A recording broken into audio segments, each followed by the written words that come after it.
여러분은 예수님 때문에 고난을 당해보셨나요? 예수님이 아니었다면, 예수님을 믿지 않았다면 당할 일이 없을 그런 아픔과 그런 슬픔을 여러분은 겪어보셨나요? 전혀 그렇지 않은 표정들이신데요. 예수님을 믿는 사람들은 누구나 그 삶에서 예수님 때문에 고난을 당하게 됩니다. 오늘 말씀을 통하여서 우리가 당하는 그 고난 가운데 주님의 위로가 있기를 소망합니다. 또 아직 고난을 경험해 보지 않으셨다면 우리 삶에 나타날 그 고난을 오늘 말씀을 통해 준비하시는 우리 모두가 되기를 소망합니다. 오늘 본문은 예수님께서 십자가에 달리시기 전 제자들에게 들려주신 하나님의 말씀입니다. 예수님께서는 자신을 따르던 제자들을 사랑하셨고 그 사랑으로 마지막까지 그들을 위로하고 계십니다. 요한복음 13장 1절 말씀에는 예수님의 마음에 대하여 이렇게 증언하고 있습니다. 유월절 전에 예수께서 자기가 세상을 떠나 아버지께로 돌아가실 때가 이른 줄 아시고 세상에 있는 자기 사람들을 사랑하시되 끝까지 사랑하시니라. 아멘. 예수님께서는 세상에 있는 자기 사람들, 그 백성들을 끝까지 사랑하셨다라고 말씀하고 있습니다. 그 사랑은 일시적인 감정이 아니라 십자가에 이르기까지 변함없는 희생의 사랑이었습니다. 예수님께서는 제자들을 그 사랑으로, 그 마음으로 지금 사랑하시며 말씀하고 계십니다. 마찬가지로 예수님께서는 오늘을 살아가는 우리들, 하나님의 자녀들인 우리들을 사랑하십니다. 끝까지 사랑하십니다. 우리가 어떤 형편에 있든지, 어떤 조건에 있든지 주님은 영원한 언약 안에서 우리를 끝까지 사랑하고 계십니다. 그 사랑은 조금도 부족하지 않습니다. 오히려 넘치고 충만한 사랑인 줄 믿습니다. 그 사랑을 가지고 예수님께서는 제자들과 또 오늘 우리에게 말씀하시는 것이죠. 오늘 말씀을 통해 주님의 사랑과 그 위로의 마음을 온전히 깨달을 수 있기를 바랍니다. 첫째로 주님께서는 우리의 근심을 아십니다. 주님께서는 우리의 모든 아픔과 슬픔을 아신다라는 것이죠. 오늘 본문을 우리가 14장 1절부터 3절까지 읽었지만 이 말씀은 14장부터 15장, 16장까지 계속해서 이어지는 말씀입니다. 주님께서 주신 이 말씀은 죽음을 앞둔 그 예수님의 유언과도 같은 무게를 지니고 있습니다. 그것은 제자들이 예수님 때문에 근심하게 될 것이다 라는 것을 아셨고 그런 그들을 위로하시는 말씀입니다. 예수님께서는 제자들에게 내가 곧 너희를 떠날 것이다 라고 말씀하셨습니다. 예수님이 떠나신다라는 것은 잠시 자리를 비우시거나 잠시 떨어져 있는 것을 말하는 것이 아닙니다. 말씀대로 이루실 죽음을 가리키는 것입니다. 제자들은 모든 것을 버려두고 예수님을 따랐습니다. 그분과 함께 동행하였고 예수님이 전하시는 복음의 말씀을 듣고 예수님이 행하셨던 수많은 기적들을 보고 그 삶에서 직접 경험하였습니다. 처음에는 그들의 마음 가운데 예수님이 진짜 하나님의 아들이실까 하는 그런 마음이 있었습니다. 믿기는 믿어도 분명한 확신보다는 흔들리는 그 믿음 가운데 예수님을 따랐습니다. 하지만 3년이라는 시간 동안 예수님과 함께 먹고 자고 걷고 말씀을 들으면서 예수님이 진짜 하나님의 아들이시구나 라는 사실을 조금씩 깨달아가고 있었습니다. 예수님이 우리를 위한 메시아이시며 하나님의 아들이시며 우리를 위해 보내신 구원자이심을 깨닫기 시작했습니다. 그래서 그들의 마음에는 예수님을 통하여서 이 하나님의 아들이신 구원자를 통하여서 하나님의 나라가 이 땅 가운데 영원히 함께할 그 나라가 임할 것을 기대하며 소망 가운데 살아갔습니다. 그런데 그러한 상황에 그러한 믿음의 확신 가운데 예수님께서 제자들에게 주신 말씀이 무엇입니까? 내가 이제 너희를 떠날 것이다 하는 말씀이었습니다. 내가 이제 곧 죽게 될 것이다 라는 것을 전하고 계시는 것이죠. 그들이 기대하고 꿈꾸어왔던 그 하나님 나라에 대한 소망이 이제 무너지는 것 같았습니다. 그래서 근심과 혼란과 불안의 마음이 그들의 마음에 찾아왔습니다. 오늘을 살아가는 우리의 마음은 불순종과 두려움과 근심으로 가득합니다. 우리 삶에 조금만 어려움이 찾아오면, 걱정거리가 생기게 되면 우리는 그 문제 때문에 우리의 믿음이, 우리의 삶이 흔들리는 것을 경험합니다. 우리는 그처럼 연약한 존재라는 것이죠. 예수님의 제자들도 마찬가지였습니다. 예수님을 잘 믿고 잘 따랐지만 곧 닥칠 상황, 예수님이 곧 죽으신다는 그 상황으로 인하여서 그들의 믿음이 흔들리기 시작했습니다. 예수님께서는 그 마음을, 앞으로 그들이 겪게 될 그 모습을 너무나도 잘 아셨습니다. 뿐만 아니라 예수님이 떠나시고 나면 그들이 곧 처하게 될 그 상황까지도 주님께서는 아셨습니다. 단순히 예수님이 계시지 않아서 인간적인 이별로 인해 슬퍼하는 것이 아니라 예수님이 떠난 그들의 삶을 세상이 미워하고 핍박할 것을 예수님이 아시고 말씀하신 것입니다. 요한복음 15장 18절에서 19절의 말씀은 이렇게 말씀하고 있습니다. 세상이 너희를 미워하면 너희보다 먼저 나를 미워한 줄 알라. 너희가 세상에 속하였으면 세상이 자기의 것을 사랑할 것이나 너희는 세상에 속한 자가 아니요 도리어 내가 너희를 세상에서 택하였기 때문에 세상이 너희를 미워하느니라 라고 말씀합니다. 예수님의 말씀이 무엇입니까? 너희가 세상으로부터 핍박을 받을 것이다. 너희가 나로 인하여서 세상으로부터 미움을 받게 될 것이다 라고 말씀하시는 것입니다. 그리고 예수님께서 그들이 당할 일들에 대하여서 조금 더 구체적으로 말씀하십니다. 이미 두려워하고 있고 이미 걱정하고 있는 그 제자들을 향하여서 주님께서는 너희가 당할 그 일들에 대하여서 구체적으로 다시 한번 말씀하십니다. 요한복음 12장 2절 말씀에 이렇게 말씀합니다. 우리 함께 읽어보도록 하겠습니다. 시작. 사람들이 너희를 출교할 뿐 아니라 때가 이르면 무릇 너희를 죽이는 자가 생각하기를 이것이 하나님을 섬기는 일이라 하리라. 그들이 당할 어려움이 어떤 어려움입니까? 출교를 당한다라고 말씀합니다. 출교를 원문으로 보면 회당에서 끊어지는 자, 즉 회당 출입 금지자라는 의미를 가지고 있습니다. 당시 사회에서 회당은 단순히 예배하는 장소가 아니었습니다. 사회, 교육, 정치, 경제, 신앙의 중심지였습니다. 그래서 회당에서 끊어진다라는 것은 단순히 신앙적인 이 문제를 넘어서서 삶 전체가 고립되고 차단되는 이 심각한 불이익을 의미했습니다. 사회적으로 고립이 되고 경제적인 활동이 어려워지며 사람들로부터 핍박을 당하게 된다라는 것입니다. 이러한 박해가 너희에게 찾아온다라고 주님께서 말씀하십니다. 예수님께서는 그 모든 현실적인 고난을 다 알고 계셨습니다. 그 가운데 제자들이 두려워하고 걱정할 것을 주님께서 미리 알고 계신 것이죠. 그런데 그보다 그들의 마음을 더 어렵게 만드는 것은 하나님의 말씀을 연구하고 그 말씀대로 살고자 애쓰는 그 유대인들로부터 핍박을 당한다라는 것입니다. 하나님의 말씀에 이렇게 나와 있지 않느냐라고 말하면서 진리를 오해한 그 열심으로써 제자들을 핍박한다라는 것입니다. 예수님이 제자들에게 내가 곧 떠날 것이다, 죽을 것이다 라고 하는 것은 그들에게 이러한 의미가 있었습니다. 그들에게 이러한 어려움이 찾아온다라는 것이죠. 예수님께서는 그들이 당할 고통을 아셨습니다. 그들이 당할 구체적인 아픔들을 다 알고 계셨습니다. 왜 예수님께서는 제자들에게 이 말씀을 하시는 것일까요?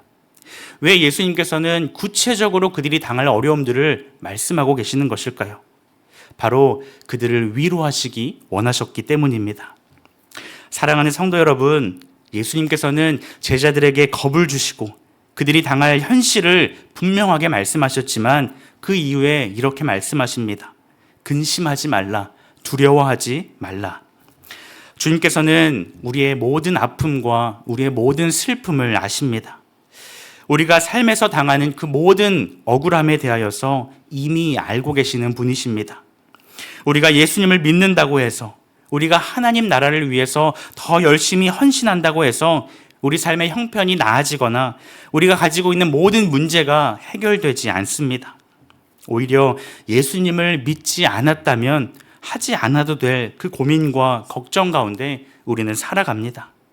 세상의 방식대로 살면 갈 수 있는 그 쉬운 길을 앞두고 우리는 믿음의 길을 그렇게 좁은 길을 선택해서 나아갑니다. 세상의 방법대로 내가 원하는 대로 살기도 바쁘고 힘든데 하나님을 위해 하나님의 방법대로 살아가면 때로는 답답하기도 하고 손해보기도 하고 큰 어려움을 당하기도 합니다. 복음을 위해 살면 살수록 우리 삶에 어려움을 당하는 것을 우리는 경험하게 됩니다. 그런데 그때 주님께서 우리에게 이렇게 말씀하십니다. 내가 다 알고 있다. 너가 나 때문에 당하는 그 모든 아픔과 슬픔과 그 억울함을 내가 다 알고 있다. 너가 당하기 전부터 내가 이미 알고 있었다. 라고 말씀하시며 우리를 위로하십니다. 이 말씀은 단순히 하나님이 알고 있다는 정보만을 전하는 것이 아니라 우리를 향하신 하나님의 사랑에 대한 확증입니다. 그 사랑으로서 우리를 위로하고 계시는 것이죠. 사랑하는 성도 여러분, 주님 안에서 주님 주시는 이 위로를 경험할 수 있기를 소망합니다. 주님께서는 그런 우리를 위로하기를 원하십니다. 이 땅에 오신 예수님께서는 우리가 이 땅에서 당할 그 모든 아픔과 슬픔을 홀로 당하셨습니다. 하나님께서는 저 멀리서 괜찮아, 할 수 있어, 한번 이겨내봐, 그렇게 말씀하시는 무관심한 위로자가 아니십니다. 우리와 동행하시는 위로자가 되시는 줄 믿습니다. 그분은 십자가 위에서 고통을 직접 감당하심으로써 우리에게 말로만이 아니라 삶으로 그 위로하심을 보여주셨습니다. 그 아픔 가운데, 그 고난 가운데 우리가 주님 앞에 나아가서 위로를 경험할 수 있기를 소망합니다. 이처럼 예수님께서는 우리에게 그 두려움 가운데 두려워하지 말라라고 말씀하시며 위로하십니다. 그런데 이 말씀은 분명한 근거를 가지고 말씀하고 계십니다. 즉, 우리가 두려워하지 말라라는 그 명령을 받을 때에는 반드시 우리가 믿고 의지할 수 있는 확고한 이유가 있다라는 것입니다. 그 이유가 무엇입니까? 그 근거가 무엇입니까? 첫째로 예수님은 하나님이시다라고 말씀하십니다. 주님께서 우리에게 두려워하지 않을 그 이유 첫 번째로 예수님은 하나님이시다라는 것을 말씀하십니다. 요한복음 14장 1절 말씀에는 이렇게 말씀합니다. 우리 함께 읽도록 하겠습니다. 시작. 너희는 마음에 근심하지 말라. 하나님을 믿으니 또 나를 믿으라. 아멘. 마음에 근심하지 말라라고 말씀하시면서 하나님을 믿으니 또 나를 믿으라라고 말씀하십니다. 이 말씀은 하나님을 믿는 것처럼 나를 믿어라라고 말씀하시는 것이 아닙니다. 이는 예수님은 곧 하나님이시다라는 사실을 우리에게 말씀하고 있습니다. 예수님과 하나님은 하나다라는 것을 우리에게 말씀하시는 것이죠. 이를 통하여서 주님께서는 신앙적으로 우리를 위로하고 계십니다. 당시 예수님의 제자들은 유대인들로부터 당하는 그 핍박, 특별히 이 구약 성경의 말씀을 가지고 이 아무렇게나 해석하는 그 말씀으로써 제자들을 핍박하였습니다. 그럼에도 주님께서 제자들에게 하시는 말씀이 너희가 당하는 그 핍박 가운데 결코 흔들리지 않아도 되고 오히려 믿음으로 담대해라 라고 말씀하신 근거는 내가 곧 하나님이시기, 나를 믿는다는 것은 곧 하나님을 신뢰하는 것이다 라는 것을 말씀하는 것입니다. 나로 인해 박해를 받는 것은 하나님 때문에 당하는 것이기에 두려워하지 말라라는 것입니다. 디모데후서 3장 12절 말씀에 무릇 그리스도 예수 안에서 경건하게 살고자 하는 자는 박해를 받으리라 라고 말씀합니다. 사랑하는 성도 여러분, 예수님 때문에 고난을 당하십니까? 믿음으로 살면 살수록 어려움을 겪고 계십니까? 예수님께서는 너희가 나 때문에 고난을 받으면 그 고난 당하는 것은 곧 하나님 때문에 당하는 것이다 라고 말씀하시며 그들을 위로하십니다. 오늘 우리를 그렇게 위로하십니다. 우리가 고난을 겪고 있을 때에, 고난의 자리에 있을 때에 내가 하나님의 자녀이구나 라는 사실을 기억하며 살아갈 수 있는 우리가 되기를 간절히 소망합니다. 두 번째로 고난은 영원한 생명임을 우리에게 말씀하고 있습니다. 고난은 영원한 생명이다라는 것을 말씀하십니다. 요한복음 14장 2절과 3절 말씀에는 이렇게 말씀합니다. 내 아버지 집에 거할 곳이 많도다. 그렇지 않으면 너희에게 일렀으리라. 내가 너희를 위하여 거처를 예비하러 가노니 가서 너희를 위하여 거처를 예비하면 내가 다시 와서 너희를 내게로 영접하여 나 있는 곳에 너희도 있게 하리라 말씀하고 있습니다. 예수님께서는 제자들을 떠나시면서 내가 떠나는 것이 너희에게 유익이다라고 말씀하십니다. 내가 죽는 것이 너희에게 오히려 유익이다라고 말씀하십니다. 제자들은 예수님의 떠나심, 예수님의 죽으심을 걱정하고 두려워하였지만 내가 죽는 것은 너희를 위하는 것이요 너희를 살리기 원하는 것이고 너희를 향하신 하나님의 영원한 뜻이다라는 것을 말씀하고 계십니다. 이는 실패가 아니라 성공이며 좌절과 낙심할 일이 아니라 오히려 기뻐할 일이다라는 것을 말씀하십니다. 왜냐하면 그 죽음은 끝이 아니라 부활과 영생으로 가는 길이기 때문입니다. 이처럼 예수님께서는 너희가 나로 인하여서 두려움을 당할 것이고 염려하는 것은 나를 보내신 하나님으로 인한 것이고 그렇기에 두려워하지 말고 그 고난을 통하여서 영원한 생명을 바라봐라 라고 말씀하고 계십니다. 여러분 혹시 검사외전이라고 하는 영화를 보셨습니까? 네, 다들 성경책만 보시는 그런 표정들을 하시는데요. 이 진실 앞에서 거칠게 두려움 없이 담대하게 일하는 검사 역할을 맡은 황정민 배우가 나오고 있습니다. 그리고 취조 중에 피의자가 갑자기 변사체로 발견되면서 이 검사 황정민이 억울하게 누명을 쓰고 감옥에 갇히게 됩니다. 그곳에서 사기꾼 역할로 나오는 이 꽃미남 배우 강동원을 만나게 됩니다. 복수를 위해서 감옥에서 두 사람이 손을 잡고 복수를 하게 됩니다. 여러 우여곡절들이 있었지만 결국에는 모든 사건들이 잘 해결되고 황정민이 감옥에서 풀려나게 됩니다. 그때 이 강동원이 황정민에게 찾아와서 이렇게 얘기합니다. 좋은 사업 아이템이 있다라고 하면서 형님의 머리와 나의 추진력이 만나면 좋은 미래를 만들 수 있을 겁니다 라고 말합니다. 그때 황정민이 안주머니에서 이 통장 하나를 탁 꺼내면서 뒤통수를 탁 칩니다. 그리고는 성경 구절 한 구절을 얘기하고 영화가 끝이 납니다. 바로 요한복음 16장 33절을 얘기합니다. 요한복음 16장 33절에는 이렇게 말씀합니다. 이것을 너희에게 이르는 것은 너희로 내 안에서 평안을 누리게 하려 함이라. 세상에서는 너희가 환난을 당하나 담대하라. 내가 세상을 이기었노라. 아멘. 말씀을 준비하면서 이 장면이 떠올랐습니다. 예수님께서는 오늘 제자들에게, 이 두려워하고 걱정하는 제자들에게 이런 모습으로 말씀하셨을 것 같습니다. 마치 뒤통수를 탁 치시면서 이렇게 말씀하시지 않았을까요? 야, 뭘 걱정하고 있니? 내가 그것도 준비 안 해뒀겠니? 내가 너의 미래를 다 알고 있고 내가 떠나면서 그 미래 하나 너희의 인생을 책임지지 않았겠니? 이렇게 말씀하시지 않았을까요? 사랑하는 성도 여러분, 주님께서는 두려워하는 우리 가운데 걱정하고 고민하는 그렇게 우리가 씨름하는 우리의 삶 가운데에도 동일하게 찾아오셔서 말씀하십니다. 너가 두려워하는 거 내가 다 알고 있다. 그런데 두려워하지 마라. 걱정하지 마라.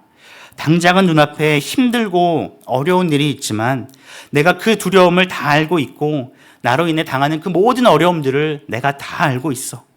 그리고 마침내 그 고난 뒤에, 그 고통 뒤에 내가 예비한, 내가 준비한 그 영원한 소망을, 영원한 행복을, 그 영원한 나라를 너가 기쁨으로 누리게 될 거야 라고 말씀하실 것입니다. 주님께서는 우리에게 이 영원한 약속을 주셨습니다. 그냥 죽으심으로 끝나는 것이 아니라 우리를 위해 영원한 하나님 나라를 예비하십니다. 예수님으로 인해 당하는 그 고통을 하나님 아버지께서 다 아시고 그런 우리를 위해 영원한 생명을 약속하신 그 하나님을 바라보며 참된 위로를 누리는 우리 모두가 되기를 소망합니다. 마태복음 5장 10절 말씀 같이 읽도록 하겠습니다. 시작. 의를 위하여 박해를 받는 자는 복이 있나니 천국이 그들의 것임이라. 아멘. 예수님께서는 제자들에게 두려워하지 말 것을 말씀하시면서 너희가 고민과 걱정 가운데 그렇게 이 세상에서 살아갈 것이 아니라 너네가 지금부터 해야 할 일이 있다 라고 말씀하십니다. 두려움과 좌절 가운데 있는 것이 아니라 너희가 내 사명을 완수해야 돼 라고 말씀하십니다. 이 말씀은 오늘 우리에게도 동일하게 말씀하십니다. 그렇다면 우리가 이 땅에서 해야 할 주님의 사명은 무엇입니까? 그것은 예수님의 구원 사역에 동참하는 것입니다. 요한복음 14장 12절 말씀에는 이렇게 말씀하고 있습니다.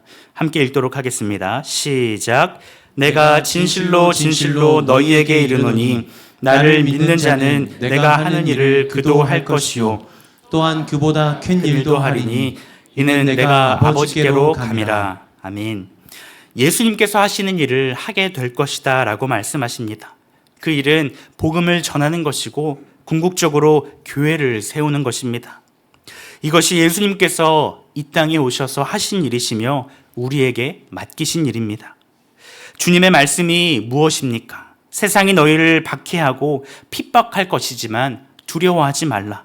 내가 곧 하나님이고 내가 가는 것이 이 일을 위해서 가는 것이다. 내가 너희를 떠나는 이유도 이 사역을 완성하기 위함이다 라고 말씀하십니다. 주님께서 주신 이 말씀은 제자들에게 큰 위로가 되었습니다. 그들은 세상으로부터 미움과 박해를 받을 것이지만 그 속에서 예수님이 주신 사명을 깨닫고 그 사명을 쫓아 살아갈 것입니다. 그런데 우리는 우리 마음 한편에 우리에게 주신 사명, 우리가 해야 할 일, 하나님 나라를 위해서 우리가 꼭 해야 할 일 하면 마음속 깊은 곳에 또 다른 두려움을 느끼게 됩니다. 내가 잘 할 수 있을까? 나는 여전히 부족한데, 내 믿음은 연약한데 내가 과연 예수님이 맡겨주신 그 사명을 감당할 수 있을까? 그런 생각이, 그런 두려움이 몰려옵니다. 주님께서는 그런 우리에게 그럴 줄 알고 우리에게 또 다른 위로의 말씀을 주십니다. 요한복음 14장 13절과 14절 말씀에는 너희가 내 이름으로 무엇을 구하든지 내가 행하리니 이는 아버지로 하여금 아들로 말미암아 영광을 받으시게 하려 함이라. 내 이름으로 무엇이든지 내게 구하면 내가 행하리라 라고 말씀하십니다. 기도의 능력으로 너희가 내 일을 감당할 것이다 라고 말씀하십니다. 우리가 기도할 때에 하나님의 능력을 베푸셔서 우리가 감당하지 못할 것 같은 그 사명을 감당하게 하신다라는 것입니다.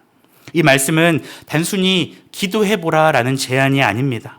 기도는 사명을 감당할 수 있는 능력의 통로이며 우리가 사역 속에서도 두려움 없이 담대하게 할 수 있는 근거입니다. 사랑하는 성도 여러분, 오늘 주님께서는 우리에게 두려워하지 말고 내가 너에게 맡긴 그 사명을 완수해라 라고 말씀하십니다. 그것은 교회를 세우는 일입니다. 우리는 부족하지만 우리가 주님의 이름으로 기도할 때에 주님께서는 우리에게 능력을 베푸시고 연약한 우리를 통하여서 그 놀라운 일들을 이루어 가실 줄 믿습니다. 그러니 두려워하지 마십시오. 주님은 단지 사명만 주시는 것이 아니라 그 사명을 감당할 힘도 주시는 줄 믿습니다. 이 땅에서 고난과 두려움이 찾아온다 할지라도 그 고난과 두려움이 우리를 붙잡을 수 없습니다. 왜냐하면 우리 안에 계신 성령님이 세상보다 그 모든 두려움보다 크시기 때문입니다. 말씀을 맺고자 합니다. 주님은 우리의 마음의 근심을 아시고 모든 두려움을 아시는 분이십니다. 이미 우리가 당할 그 모든 고난을 십자가 위에서 홀로 겪으셨습니다. 그리고 우리에게 내가 다 알고 있다. 내가 너의 아픔을 알고 있다 라고 말씀하시며 위로하십니다. 우리를 위해 영원한 거처를 예비하신 그 주님을 바라보며 이 땅 가운데 살아갈 때에 우리가 두려움과 걱정 가운데 사로잡혀 살아가는 것이 아니라 우리에게 맡겨주신 사명, 그 복음을 전하고 교회를 세워가는 일에 힘을 다하여 나아가는 우리 모두가 되기를 주님의 이름으로 축복합니다. 아멘. 이 시간 우리에게 주시는 믿음의 한 줄 함께 고백하도록 하겠습니다. 시작. 주님께서 내가 다 안다 말씀하시며 위로를 베푸시니 감사합니다. 모든 근심을 내려놓고 주님의 사명을 잘 감당하게 하소서.